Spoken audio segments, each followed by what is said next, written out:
The idea of your father being stuck in this cell, being tortured. He's in a very small cell, 22 hours a day at the moment. There have been 10 people who have died in that prison. What is your message to General Kasim Suliman, the current leader in Pakistan? Respect democracy, respect the will of the Pakistani people, and respect the rule of law. Trump has a great relationship with our father and vice versa. Thank you, very much. If anyone can make a difference, he can. Are you prepared to risk being arrested and going to Pakistan? So on one side, we just want to see him. It's been too long since we've spoken to him. Do you fear that he may die in there? There's so many ways for them to plot some kind of assassination. Pakistan's former Prime Minister Imran Khan has now been in jail for almost 2 years. He's currently serving a 14-year sentence on corruption charges he's always denied. His wife Bushra is serving 7 years. Reports suggest that both Khan and his wife are now being kept in harsh and degrading conditions, which amount to political persecution, and that Bushra has been gravely unwell.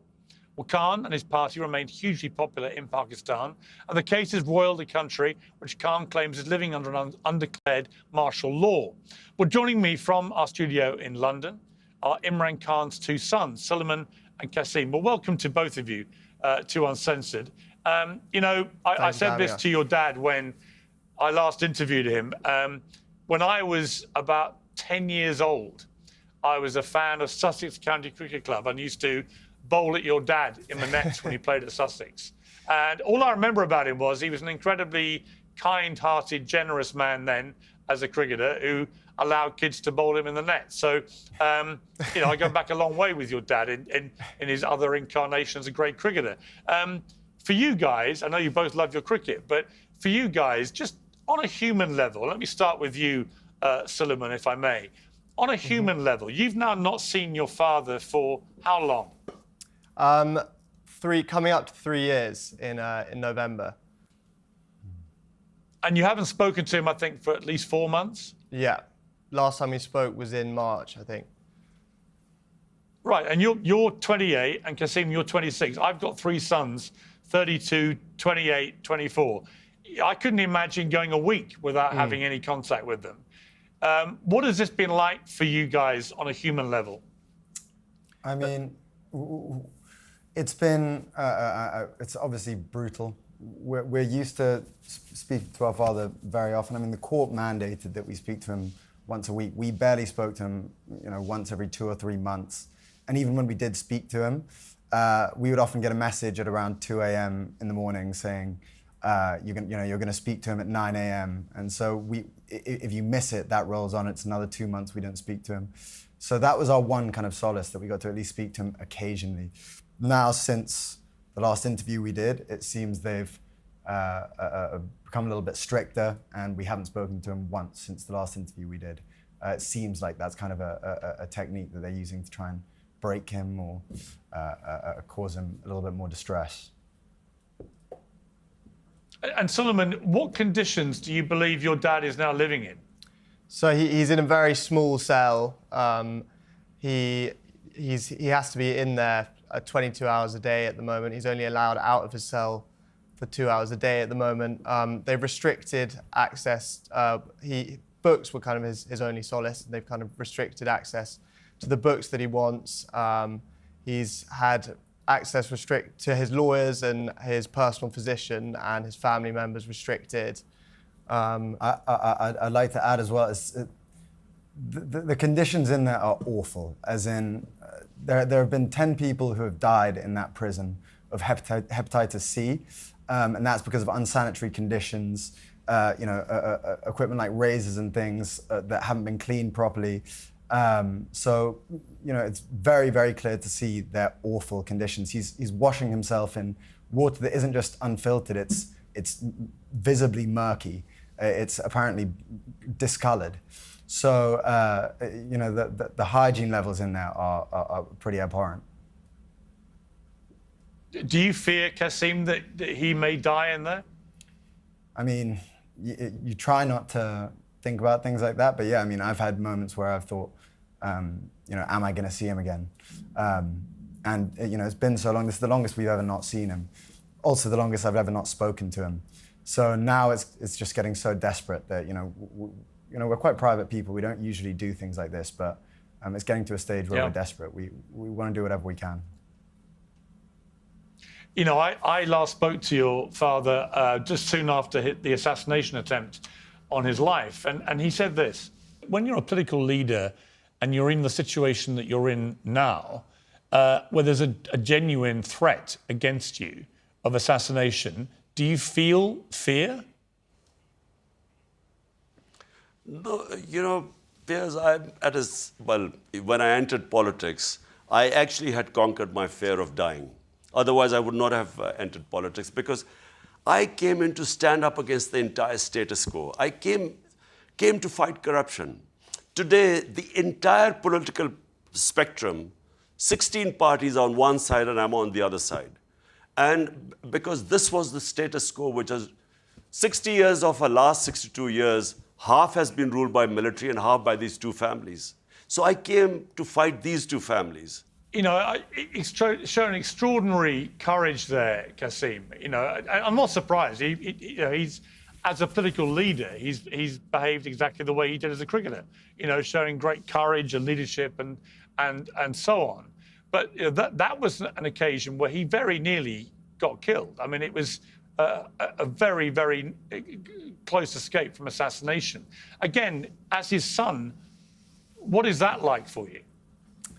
Look, Piers, we built a very thick skin with him. When we were younger, we knew he always went headfirst into very dangerous situations. He went against mafias. We saw him get shot. That was the last time we actually went over there. Was straight after that, and it's the last time we saw him. But he's a very resilient character. He's always been like that. It's his strong faith. He was like that even before he had that strong faith. It's obviously it's brutal to see him right now. This is one of the worst situations I've kind of gone through, because we really didn't think it was going to be this long, his sentence or his incarceration. It's an unpredictable place, Pakistan, but to be in there nearly coming up to 2 years, it's brutal. So it's the first time I've really wavered a little bit on my faith in him being okay. So that's why we're here.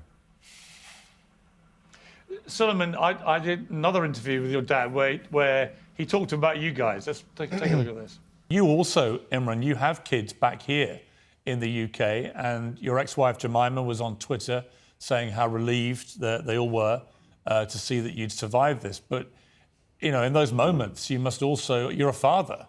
What were your thoughts once you knew you'd survived about your sons? Did you want to speak to them quickly? Because obviously they would hear about it perhaps before you could even talk to them. I went to the hospital, 2 hours drive. The moment I got there, then I spoke to my sons. And of course, I spoke to my wife, both of them. My wife actually was remarkable. The fact that I was saved, she was quite relieved. But my boys were sort of quite worried. And I hope to see them soon. I mean, are they keen for you now to stay out of the public eye? Is that on your mind, your sons, and how they feel? My sons, when they were younger, I'm talking about my older son was very sensitive.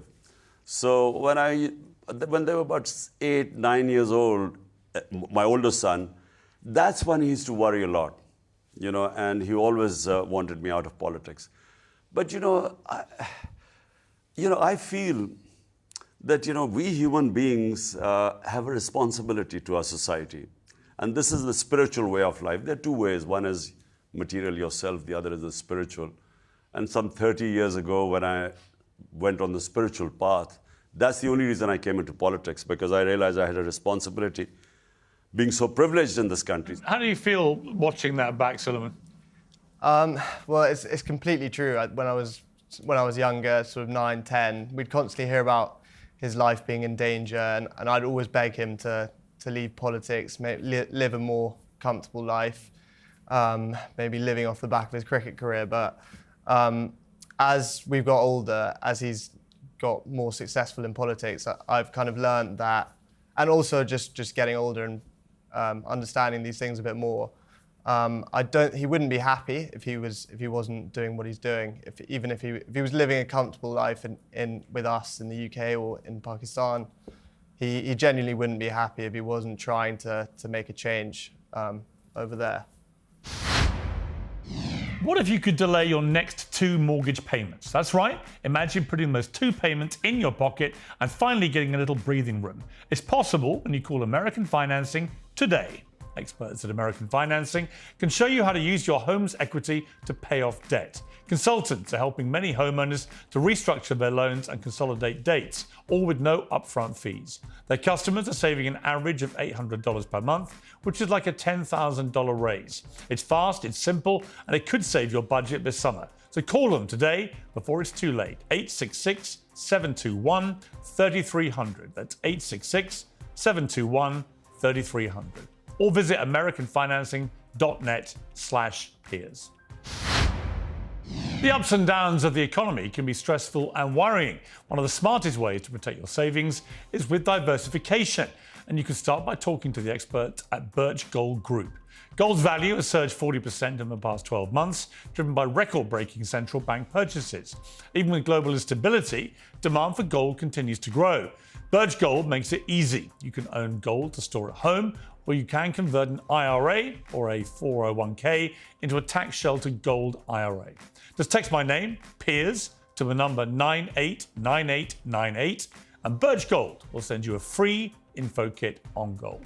There's no obligation, only useful information. With an A+ rating with the Better Business Bureau and tens of thousands of happy customers, Birch Gold lets you take control of your savings today. Text the word Piers, that's P-I-E-R-S, to 989898. Kasim, I know that you guys were planning to go over to Pakistan and try and help your father and maybe even affect his release, but that you've been told you won't get visas and that if you do go, you may face arrest and indeed potential imprisonment. Yeah. Is that the case? And what do you intend to do given that backdrop? Well, yeah, so we wanted to go. We want to do whatever we can, as I said, to try and make a difference. We heard maybe, on one side, we just want to see him. It's been too long since we've spoken to him. So when we floated the idea of going, we were told by people in the Pakistani government that we would be arrested. And from other people, we heard, we had warnings from family members, inside sources, all sorts of people saying similar. So we've still tried to get our visas. We still are looking to go at some point. We've applied for our visas, that we haven't had a response as yet. We'll see what happens. Suliman, how determined are you guys to try and get your father out of prison? Incredibly determined. That's like Kasim said, we're quite private people. We wouldn't normally do this sort of thing, but we've recently been to America to speak to politicians over there to see what we can do, see if they can help support and advocate for his release. It's just got to the stage where we're doing everything we can to help from abroad. If we can't go over there, if we don't have assurances that we can go over there and see him and make a difference there. Kasim, what's your message for President Trump? Because he, probably of all world leaders right now, he might be able to affect real pressure on this situation. Do you have a message for him? Well, yeah. I mean, if anyone can make a difference, he can.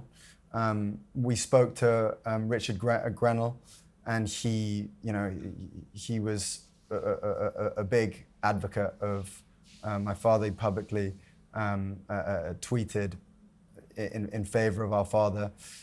We know that Trump has a great relationship with our father. We know, and vice versa. They had great conversations when they were both in office, and they seem to have mutual respect for one another.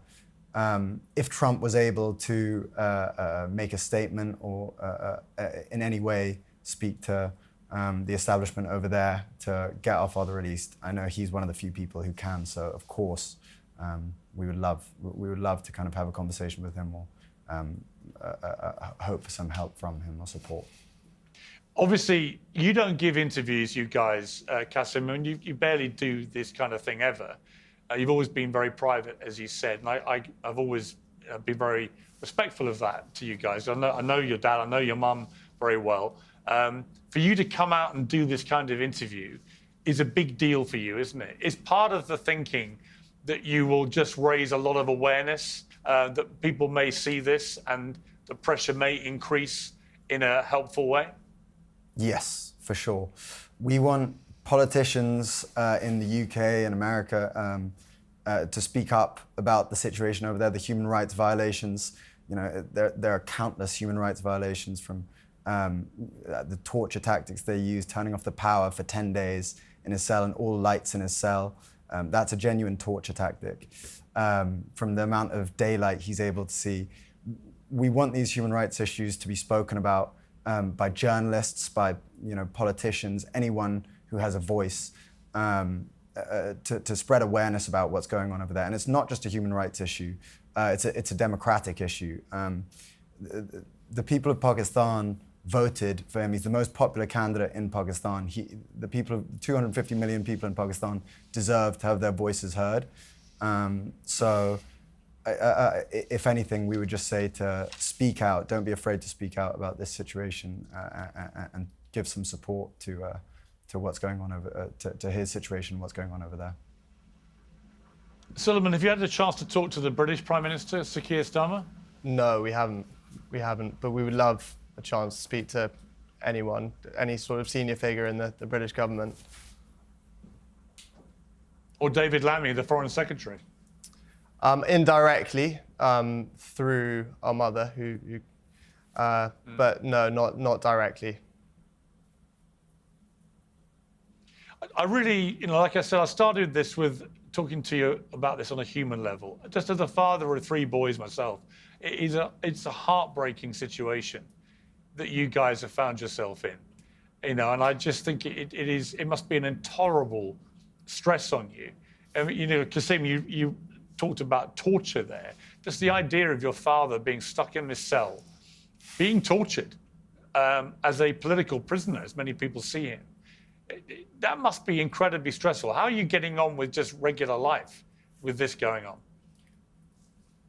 I mean, it's difficult. You have to dissociate to a certain degree. I get on with my work. I'm busy. I run a company here, so I try and just focus on my day-to-day. But at moments like this, you have to realize that everyone has a duty in their life, and we're born into a lot of privilege.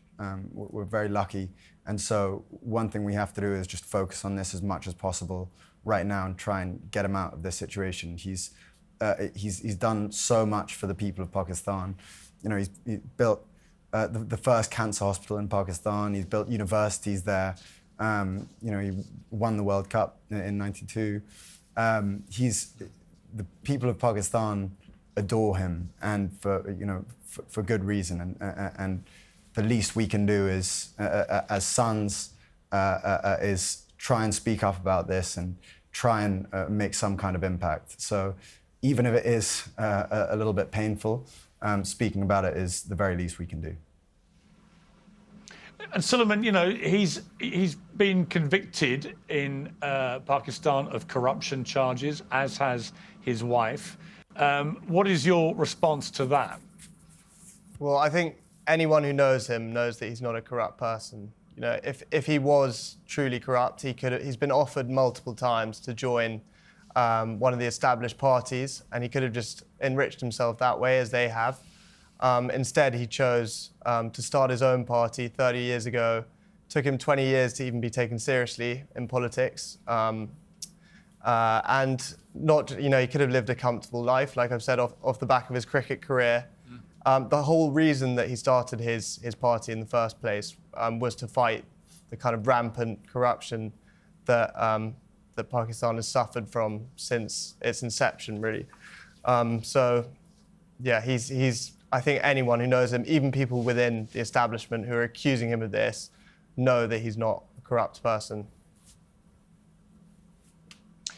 I interviewed Imran's sister, Alima Khan, in February last year, and she said this. He was shot. There were about 2 snipers and 1 person on the ground who shot at his rally. But then there was another attempt when they barely made it out of the judicial complex, but they had snipers on the rooftops. They were going to shoot at them. That was about to be a second attempt. So it's not that it's 2 attempts. And in jail, maybe we were worried about his safety in jail. Like, is he safe in jail? Will they poison him? So there's always a concern. But I think he's helped all of us come through the past few months. And we feel, well, if you're going to die, then it's going to be a big contribution towards a cause. I mean, there she was raising the spectre of somebody potentially poisoning him, Kasim. I mean, the problem is he's kind of defenseless in there, isn't he? He's on his own, he's defenseless. It's a very vulnerable place for him to find himself. Yeah, completely.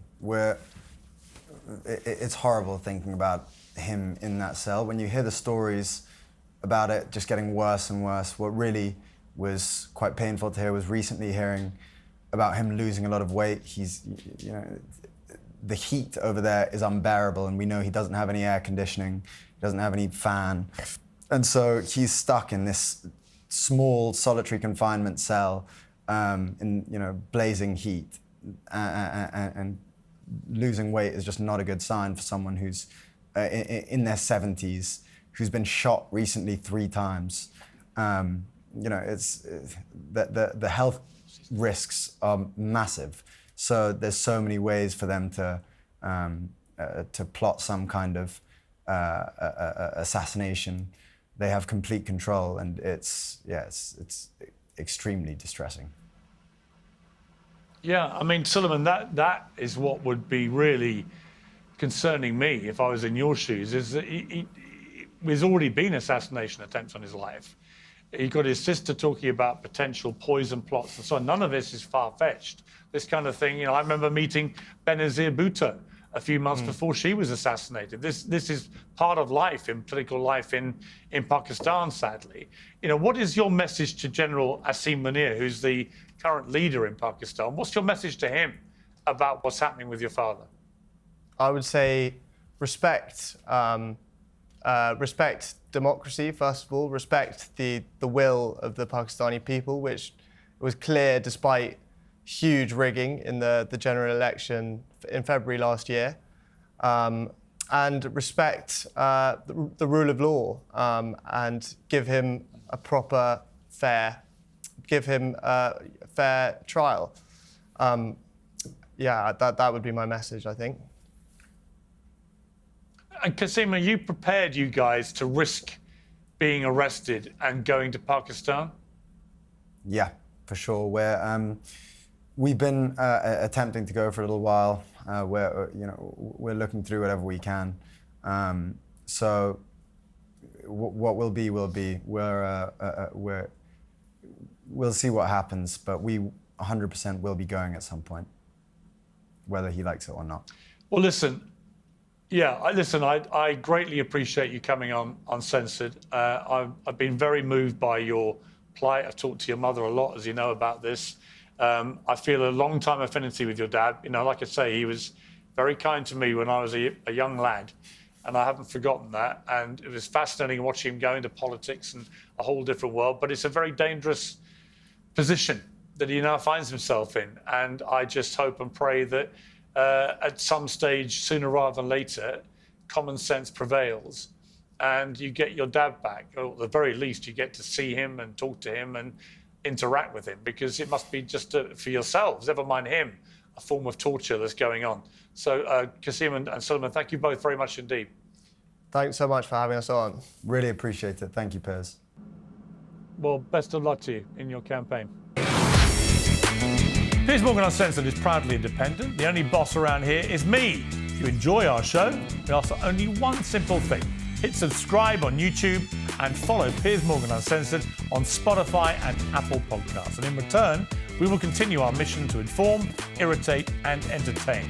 And we'll do it all for free. Independent, uncensored media has never been more critical, and we couldn't do it without you.